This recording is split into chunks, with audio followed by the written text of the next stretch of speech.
d'ouvrir vos Bibles dans le livre de 1 Samuel chapitre 9. Nous lirons des versets 1 à 8. Je sais que certains d'entre vous, vous ne venez pas avec vos Bibles à l'église, mais je vous demande de jeter un coup d'œil donc sur la Bible de vos voisins.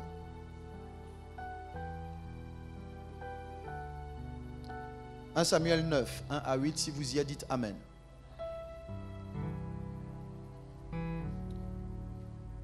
Je fais la lecture dans ma Bible, vous suivez dans la vôtre. Il y avait un homme de Benjamin nommé Kis, fils d'Abiel, fils de Tséror, fils de Bécorat, fils d'Aphiac, fils d'un Benjamite. C'était un homme fort et vaillant. Il avait un fils du nom de Saül, jeune et beau, plus beau qu'aucun des enfants d'Israël. Et les dépassant tous de la tête. Les ânesses de Kis, père de Saül, s'égarèrent. Et Kis dit à Saül, son fils, prends avec toi l'un des serviteurs, lève-toi, va et cherche les ânesses. Il passa par la montagne d'Éphraïm et traversa le pays de Shalisha.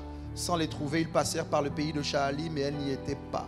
Ils parcoururent le pays de Benjamin, ils ne les trouvèrent pas. Ils étaient arrivés dans le pays de Tsouf lorsque Saül dit à son serviteur qui l'accompagnait, viens, retournons de peur que mon père, oubliant les ânesses, ne soit en peine de nous. Le serviteur lui dit, voici, il y a dans cette ville un homme de Dieu, et c'est un homme considéré. Tout ce qu'il dit ne manque pas d'arriver. Allons-y donc, peut-être nous fera-t-il connaître le chemin que nous devons prendre. Saül dit à son serviteur, mais si nous y allons, que porterons-nous à l'homme de Dieu? Car il n'y a plus de provisions dans nos sacs et nous n'avons aucun présent à offrir à l'homme de Dieu. Qu'est-ce que nous avons? Le serviteur reprit la parole et dit à Saül, voici, j'ai sur moi le quart d'un cycle d'argent. Je le donnerai à l'homme de Dieu et il nous indiquera notre chemin. Amen. Le thème de mon intervention de ce jour est le suivant. Servir Dieu autrement. Regarde quelqu'un, dis-lui, servir Dieu autrement. Permettez-moi de prier notre Dieu, notre Père, donne clarté et précision à mes propos. Que quelqu'un reparte de ce lieu modifié, corrigé, encouragé, béni, édifié et finalement transformé. Je promets de te rendre la gloire au nom de Jésus. Amen. Asseyez-vous si vous le pouvez. Merci beaucoup.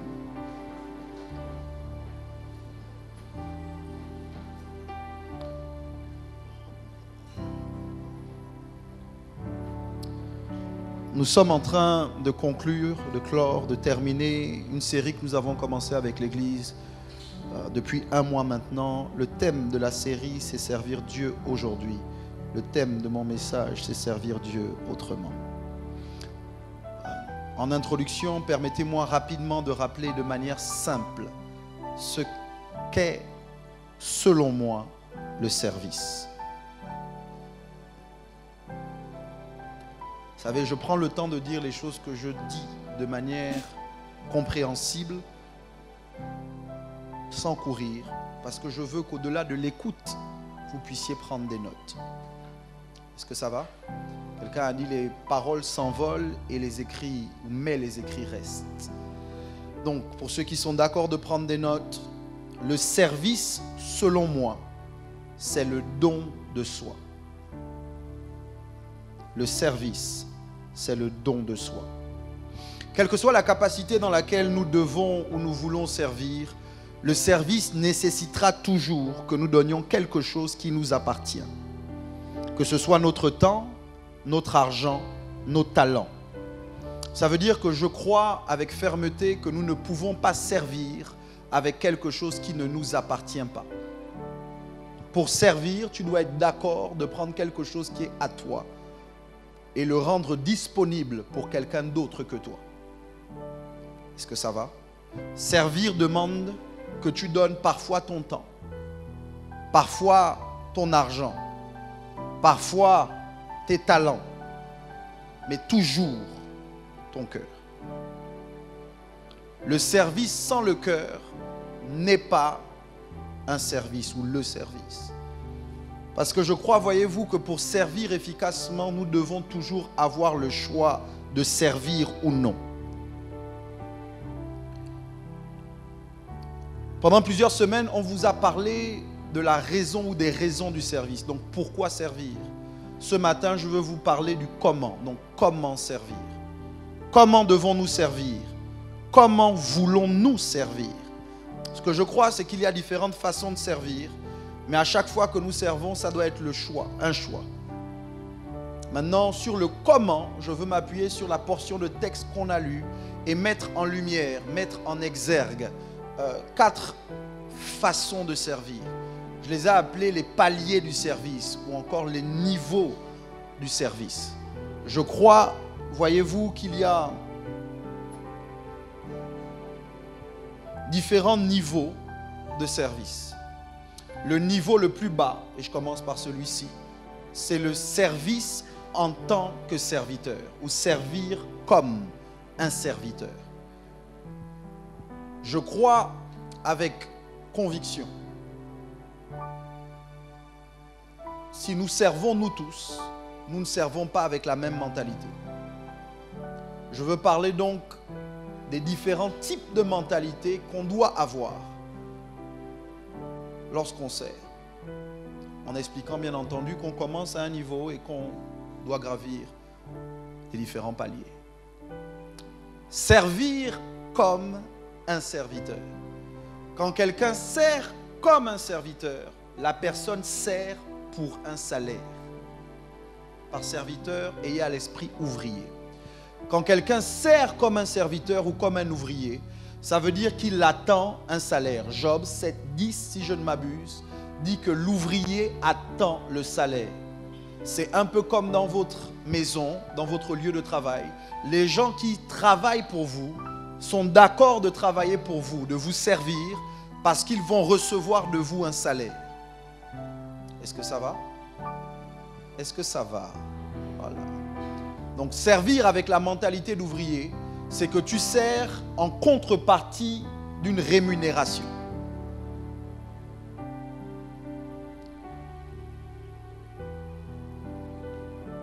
Normalement, ce niveau est le niveau le plus bas et ce niveau ne doit pas être le niveau où toi tu sers dans l'église. Certains servent dans l'église en disant « je sers et je m'attends à ». Par exemple, il y a des gens qui servent et qui voudraient qu'on leur paye le taxi. Il y a des gens qui servent et qui voudraient qu'on paye leur loyer. Ce n'est plus un service, ce n'est pas juste du service, c'est un travail que tu cherches. Si vous avez une technicienne de surface ou un cuisinier, il est d'accord de se mettre au service parce qu'il attend de vous à la fin du mois un salaire. Est-ce que ça va?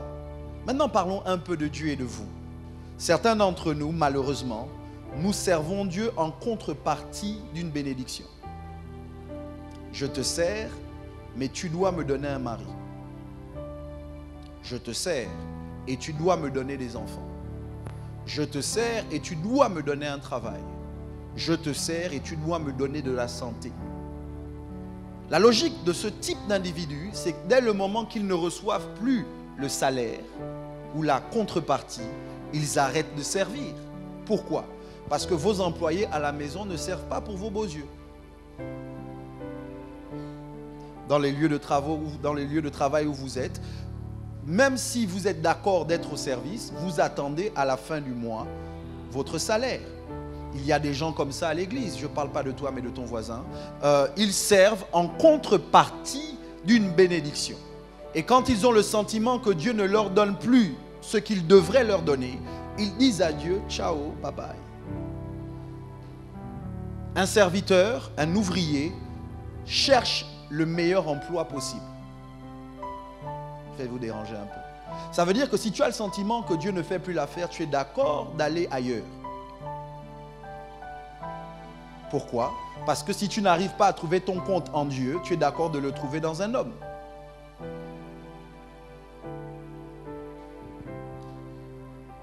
Un serviteur ou quelqu'un qui sert comme un serviteur éprouve de la crainte vis-à-vis de son maître. Malachie, c'est Dieu qui parle. Et il dit, si je suis maître, où est la crainte qu'on a de moi? Ça veut dire que si Dieu est ton maître, tu dois avoir peur de lui. Et il y a des gens dans l'église qui fonctionnent comme ça. Ils ont peur d'être absents parce qu'ils ont peur de ce que l'évêque va dire, de ce que le pasteur va dire. Ils ne sont pas au service véritablement parce qu'ils veulent servir. Ils ont peur des conséquences de ne pas servir. Je ne sais pas si vous comprenez. Par exemple, pourquoi tu payes ta dîme? Parce que tu ne veux pas être maudit. Pourquoi tu sers? Parce que tu ne veux pas que Dieu te bloque quelque part. On vous répète que si tu sers Dieu, Dieu te servira. Tu sers en te disant, le papa là, il est au ciel. Il fait tout ce qu'il veut. Si je ne le sers pas, il est capable de bloquer mes systèmes. Donc mieux, par peur. Il y a des gens qui sont sauvés par peur de l'enfer. Je ne vais pas dire sauvés. Il y a des gens qui viennent à Dieu par peur de l'enfer. Pourquoi tu es à l'église? Je ne veux pas aller en enfer. Ce n'est pas par amour pour Dieu, c'est par crainte de l'enfer. Vous savez qu'il y a des gens qui sont avec vous parce qu'ils ont peur d'être seuls. Ils ne sont pas avec vous pour vous. Ils sont avec vous parce qu'ils ont peur d'être seuls. Le problème du fait de servir comme un serviteur ou comme un ouvrier, c'est que la seule raison pour laquelle la personne te garde à côté d'elle, c'est parce que tu es expert, tu as de l'expertise, tu as une compétence dans un domaine. Et la confiance qu'elle te donne n'est pas sur toi, la confiance qu'elle te donne est basée sur tes résultats. Ça veut dire que si tu n'es plus capable de produire les résultats, on se sépare de toi. Tu ne fais plus l'affaire, on te laisse partir. Regarde ton voisin, dis-lui passe au prochain palier. Regarde ta voisine, dis-lui passe au prochain palier. Écoutez, normalement, quand vous avez un employé, la Bible dit ceci. La Bible dit que lorsque, je n'ai pas le temps de lire le texte, mais la Bible dit que lorsque vous êtes un serviteur, vous travaillez dans les champs, je crois que c'est Luc 17, vous travaillez dans les champs, quand vous rentrez à la maison, le maître de la maison ne vous dit pas « Waouh, tu as beaucoup travaillé, assieds-toi, je vais faire la cuisine pour toi. » Le maître de la maison vous dit, malgré le travail fait dehors, à la maison, tu dois quand même faire la table, préparer le repas pour que moi je m'asseye et je mange. Est-ce que vous êtes là? Donc normalement, un serviteur pense d'abord à son maître, pas à lui. Quelqu'un qui fonctionne comme un ouvrier, un employé, pense d'abord à son maître, pas à lui. Et Jésus dit, quand vous avez fait tout ce qu'on vous demande, dites, nous sommes des serviteurs inutiles. J'ouvre là la parenthèse. Ce qui te rend utile, ce n'est pas de faire ce qu'on te demande. Je vais pousser. Ce qui te rend utile, c'est de faire ce qu'on te demande et de faire ce que tu identifies comme un besoin, mais qu'on ne t'a pas demandé de faire. Pourquoi on donne une promotion à quelqu'un dans un lieu de travail? Pas parce qu'il fait ce pourquoi on l'a embauché, mais c'est parce qu'en plus de ce pourquoi on l'a embauché, il répond à un besoin pour lequel on ne le paie pas. Tu es inutile quand quelqu'un d'autre peut faire ce que tu fais. Ça vous est déjà arrivé de dire, vous ne voulez plus de telle technicienne de surface, nounou, gardien ou autre, même dans l'entreprise que vous avez. Et puis vous n'avez aucun problème à le laisser partir, parce que vous savez que vous pouvez trier 10 000 personnes comme lui, comme elle. Le prochain niveau. Je vais essayer de rentrer dans mon message. Le prochain niveau, le prochain palier de service, c'est le fait de servir comme un ami. Servir comme un ami.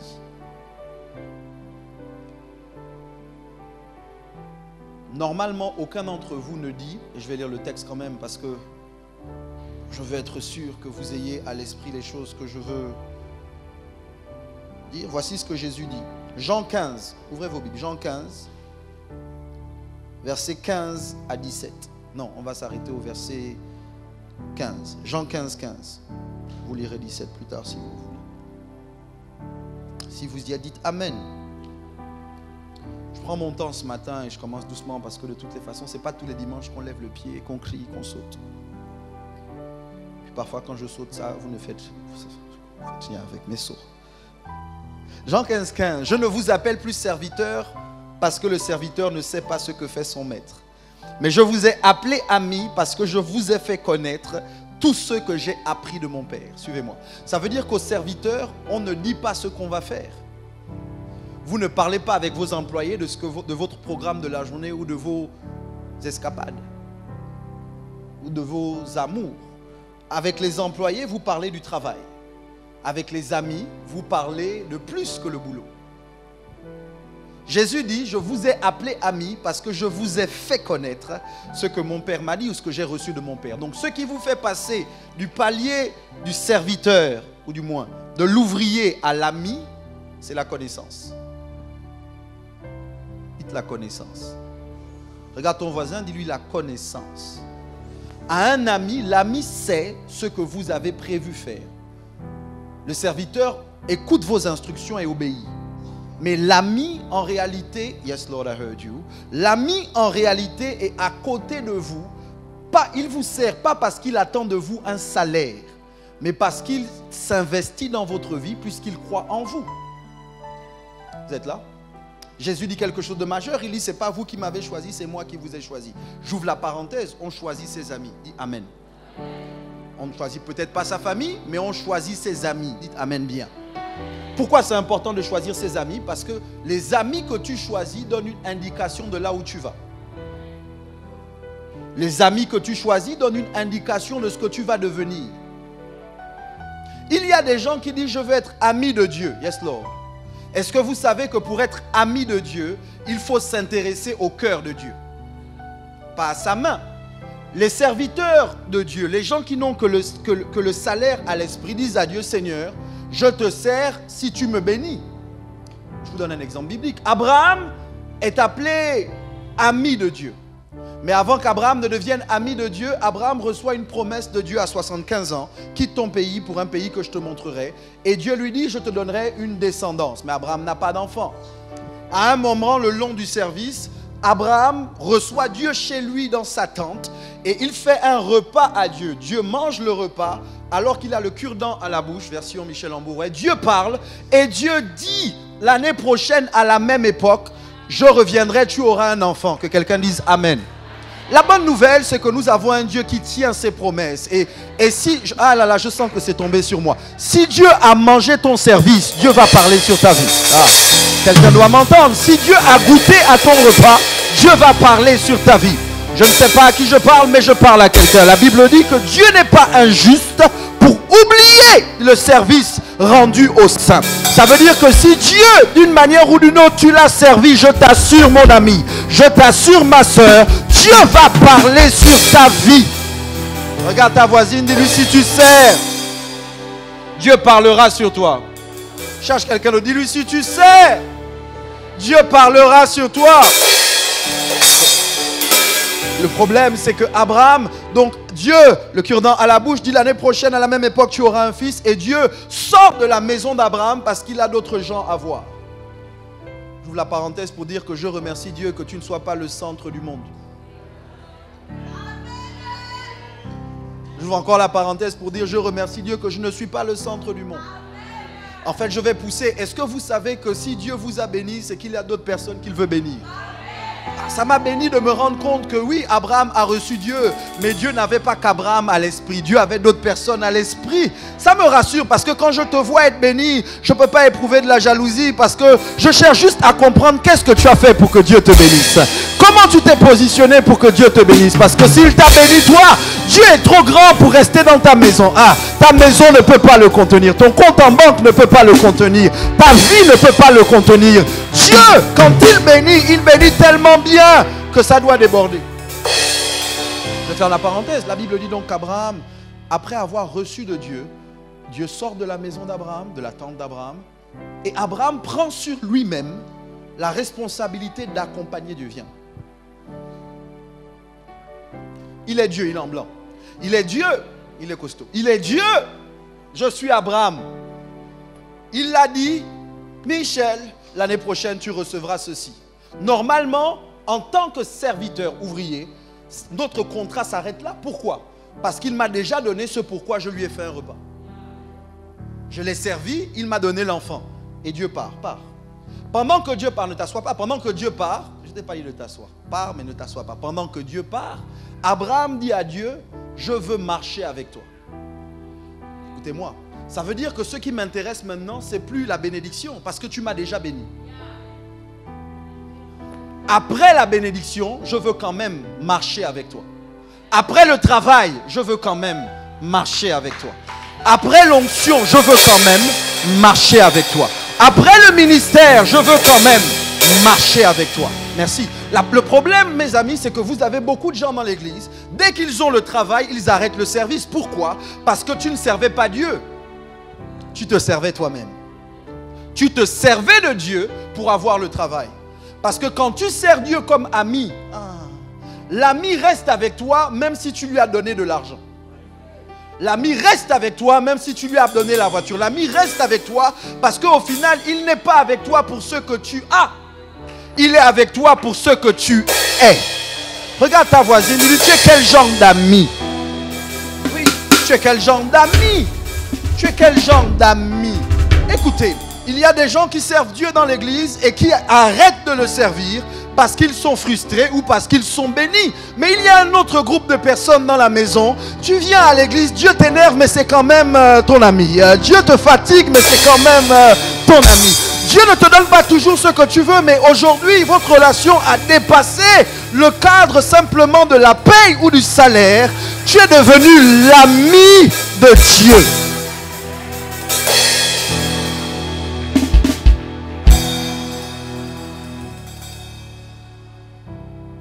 Servir Dieu comme un ami, ça veut dire qu'en réalité, tu ne marches pas avec... En fait, ce n'est pas Dieu qui marche avec toi. C'est toi qui marches avec lui. La Bible dit qu'Enoch marcha avec Dieu et il ne fut plus. Parce que Dieu le prit. J'ouvre la parenthèse. Normalement, quand on marche avec Dieu, à un moment, on doit disparaître. Pourquoi? Parce que qui s'assemble se ressemble. Comment tu peux dire que tu fréquentes Dieu si tu ne lui ressembles pas? Normalement, quand on fréquente longtemps quelqu'un, on prend ses tics, ses expressions, on prend son langage, on prend ses habitudes. Plus tu fréquentes quelqu'un, tu commences à parler comme la personne. Est-ce que vous vous êtes rendu compte que vos amis, vous leur donnez des petits noms? Petits noms. Quand tout le monde va appeler le révérend Richard Monsieur Adzabé, son ami ne l'appelle pas Monsieur Adzabé, sauf s'il veut le chahuter. Son ami dépasse même le cadre du prénom. Je disais au premier culte tout à l'heure que certains amis, vos petits noms sont dus à l'endroit où vous vous êtes rencontrés. Il y a des gens, ils vont appeler leur ami caniveau. Pourquoi? Parce qu'ils se sont rencontrés quand il avait trop bu, elle avait trop bu au caniveau. Ils étaient tombés tous les deux et le caniveau les a rapprochés. Donc à cet instant, toi tu ne comprends pas et tu le prends comme une injure. Mais le petit nom qu'il lui a donné est un rappel de comment ils se sont rencontrés. Le petit nom est un rappel de leur histoire. Est-ce que je peux vous choquer? Vous appelez Dieu par le nom que ses amis lui ont donné. Abraham a appelé Dieu Jéhovah Jireh. En fait, il a dit sur cette montagne, il sera pourvu. Jéhovah Jireh n'est pas le nom que tu as donné à Dieu. Jéhovah Jireh est le nom qu'Abraham lui a donné à Dieu. Tu l'appelles le Dieu, l'ancien des jours. C'est pas toi qui as trouvé ce nom. Il y a quelqu'un avant toi qui s'est rendu compte qu'avant que les jours existent, Dieu existait. Mais est-ce que tu as une histoire avec Dieu? Quel est le petit nom que tu as donné à Dieu? Il y a certains d'entre nous, on peut dire qu'il est notre guérisseur parce qu'on était malade et il nous a guéris. On ne vous parle pas de ce qu'on nous a dit, on vous parle de ce qu'on a vécu. Je sens l'esprit qui est tombé sur moi. Je veux dire à quelqu'un ce matin que normalement, quand tu as une histoire avec Dieu, tu as aussi un nom que tu donnes à Dieu. Quand tu pries, tu n'utilises pas toujours les grands mots. Parfois, parce que tu es orphelin et ton père t'a abandonné ou ton père est mort et que Dieu s'est révélé comme père. Quand tout le monde veut Dieu, toi tu cherches papa. Et donc dans tes moments de prière, c'est papa, oh papa. Papa, je n'ai que toi. Papa, ne m'abandonne pas. Papa, à qui d'autre irai-je? Papa, toi seul est fidèle. Papa, pourquoi? Parce que ce n'est pas juste ton Dieu, c'est devenu ton Père. Je ne sais pas à qui je parle, mais je parle à quelqu'un. J'essaie de dire à quelqu'un, passe au prochain niveau. Arrête d'être au niveau de l'ouvrier. Il faut que tu rentres dans le niveau de l'ami. L'ami.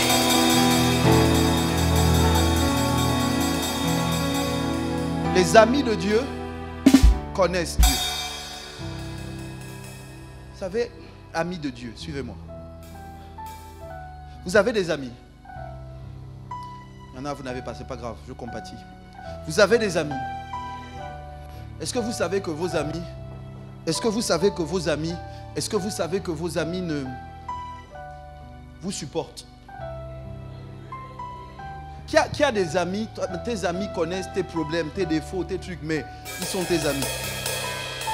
Il y en a qui n'ont pas d'amis comme ça. Il y a certains d'entre nous, on a des amis, ils ne peuvent pas nous quitter parce qu'ils connaissent trop sur notre vie. Mieux reste, tu ne peux pas. Sinon, mieux. On arrange, on est fâché, mais on arrange parce que tu as trop de docs sur moi. Tu as trop de docs sur ma vie. Dieu a trop de docs sur moi. Dieu a trop d'informations sur ma vie. Mieux on arrange, mieux on arrange. Parce que quand Dieu commence à parler, Dieu a la longue bouche. Mieux on arrange, mieux on arrange. Vous savez, un ami,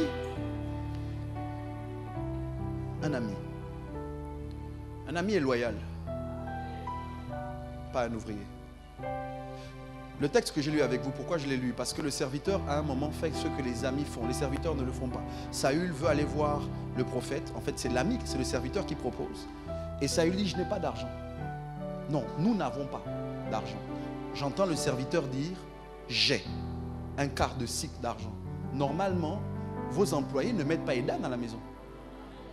Avec leur argent. Jamais. Jamais.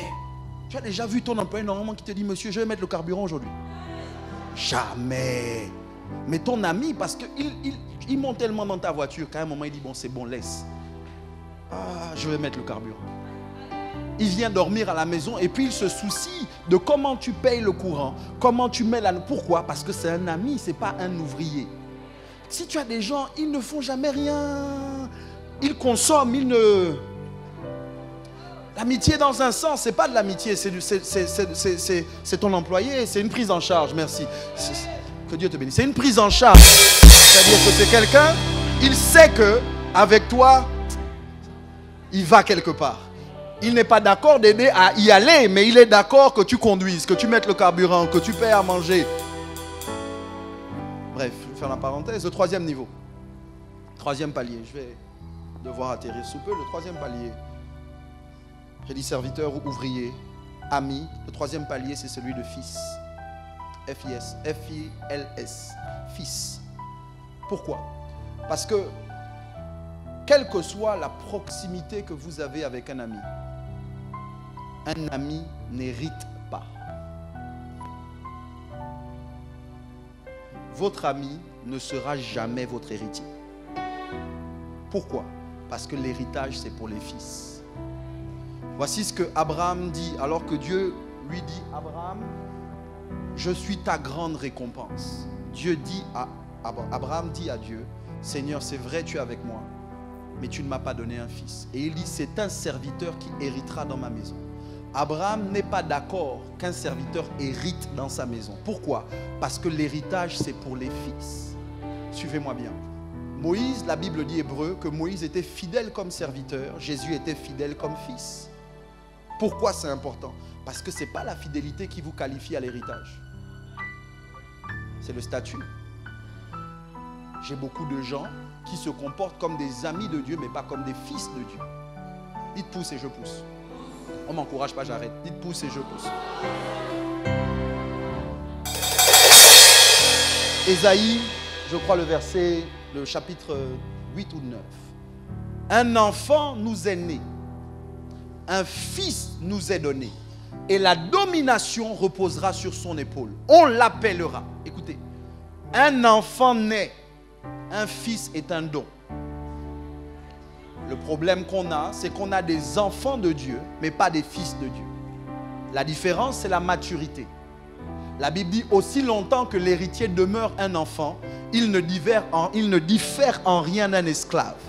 Quoi qu'il soit le maître de tout, il ne peut jouir de rien. Certains sont enfants, mais pas fils. Seuls ceux qui sont conduits par l'Esprit de Dieu sont appelés fils de Dieu. Vous êtes là? Comment on fait la différence entre un enfant et un fils? Quand j'étais plus jeune, j'avais eu ma bourse. Vous avez déjà eu la bourse? Pas la bourse d'études pour voyager, la bourse où tu es au collège ou lycée, et puis tu as eu la moyenne, et puis j'étais à Port-Gentil, 24 000. Oh là là là là.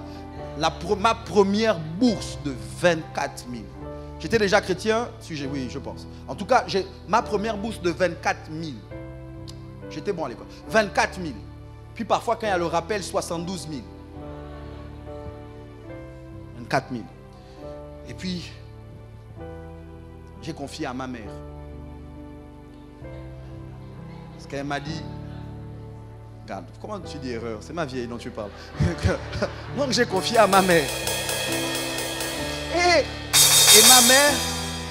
Et ma mère a gardé. Puis un jour, je suis venu voir ma mère pour dire à ma mère, maman, il y a des choses que je veux acheter, où est ma bourse? Non, il n'y a pas l'argent. Oui, je comprends que tu n'aies pas l'argent, maman, je comprends. Mais moi, j'ai l'argent. Où est mon argent qui est avec toi? Et ma mère, je ne sais plus dans quel terme elle me l'a dit, mais ma mère m'a fait comprendre que mon argent avait contribué à gérer certaines charges de la maison, une situation de crise. La paix m'a quitté.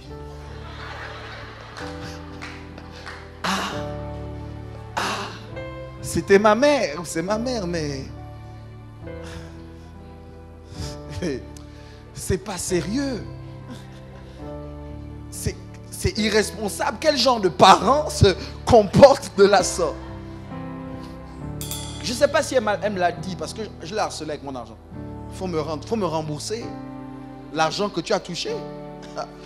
Et puis, ma mère m'a fait réaliser, je ne sais pas si c'est elle qui a parlé ou si c'est un concours de circonstances qui m'a amené à comprendre que je pense que je vais avoir 10-11 ans à l'époque. Mais ma mère m'a fait réaliser que, ok, là tu dis je te dois 24 000, mais tu me dois combien?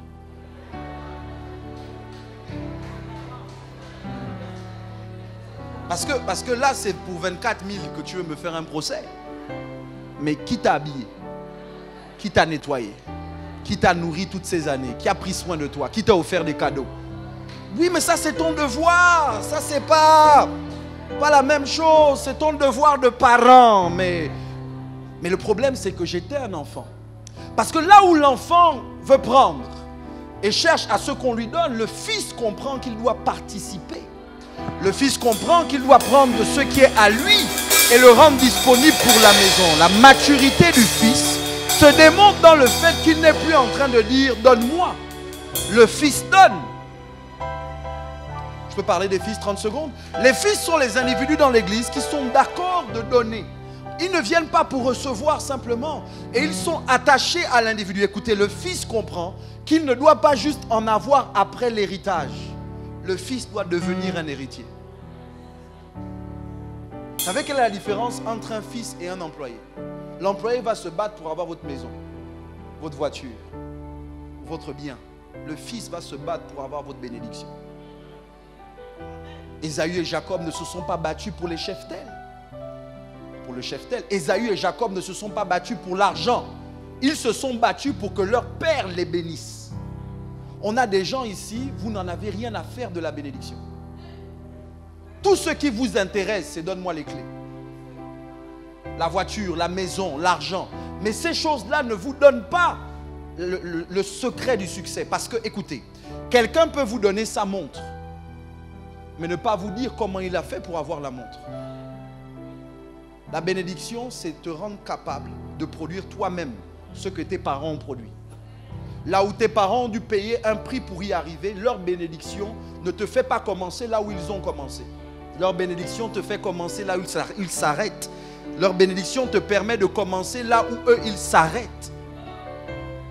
Regarde quelqu'un, menace-le du regard. Dis-lui, es-tu un fils? Si c'est une femme, dis, es-tu une fille?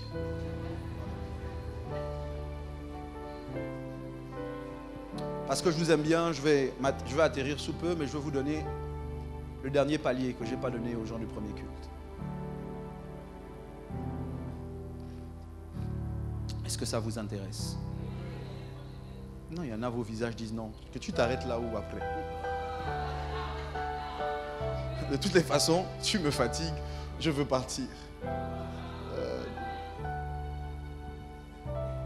Ils ne disent pas ça avec la bouche, c'est dans le cœur. Le dernier palier de service que ce texte m'a fait réaliser, ce texte a mis en lumière, que ce texte m'a montré, c'est très fort. C'est très fort.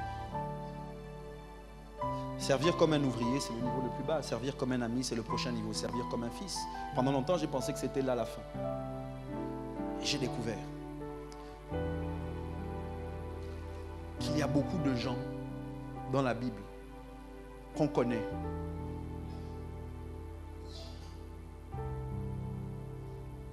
mais dont on ne connaît pas la source. On en parle. Vous voyez ce qu'ils sont devenus, mais vous perdez de vue comment ils le sont devenus. Suivez-moi. Le dernier niveau de service, c'est servir comme un père.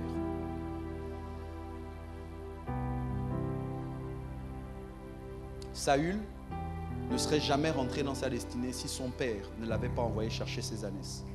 David n'aurait jamais tué Goliath si son père ne l'avait pas envoyé apporter de la nourriture à ses frères. Vous trouverez, si vous trouvez un homme qui est devenu grand, okay, les héros que nous on connaît, très souvent derrière eux, il y a un père qui les a envoyés. Quand tu sers comme un fils, c'est que tu sers vers le haut.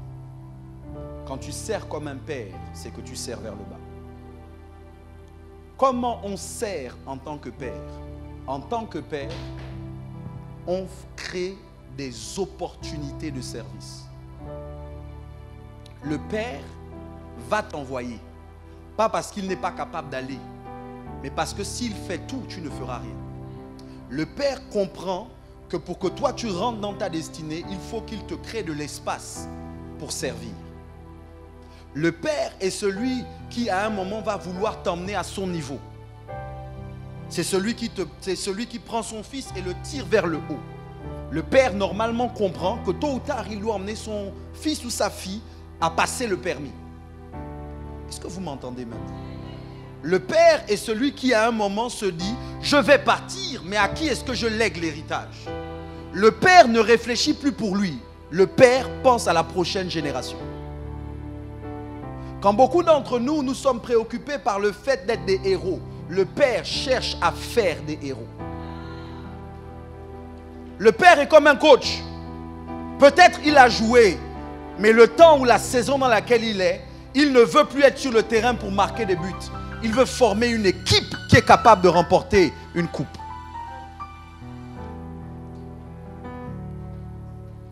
Je vois des gens, toute votre vie, vous voulez être la star. Toute votre vie, vous voulez être vu. Toute votre vie, vous voulez manger. Mais quand vous maturez, prochain niveau de service, c'est que vous cherchez à mettre à table. Vous cherchez à mettre de la nourriture à table pour les autres. Vous savez très bien que les parents sont capables de ne pas manger. Pourquoi? Parce qu'ils ne se battent pas pour eux. Ils se battent pour leur progéniture. Maman, mais mange. Non, mon fils, mange. Elle va te dire qu'elle n'a pas faim. C'est parce qu'il n'y a pas assez pour vous deux. Nous avons des parents qui ont travaillé au village pour que toi tu ailles à l'université. Et quand tu arrives à l'université, tu attrapes la grosse tête. Et tu corriges papa et maman sur leurs fautes d'orthographe. Elle n'a pas eu besoin de savoir parler le français pour te pousser. Elle était illettrée. Il était illettré. Mais il a créé des opportunités. Là où les fils peuvent se battre entre eux pour l'héritage, le père cherche la réconciliation.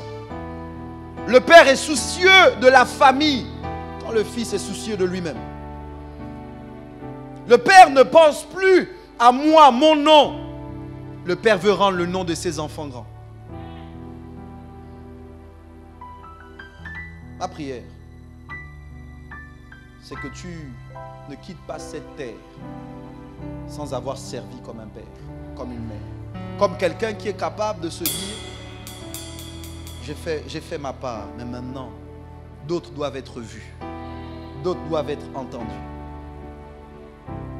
Je ne serais pas devant vous si on n'avait pas notre Père, parce que c'est lui qui crée l'opportunité.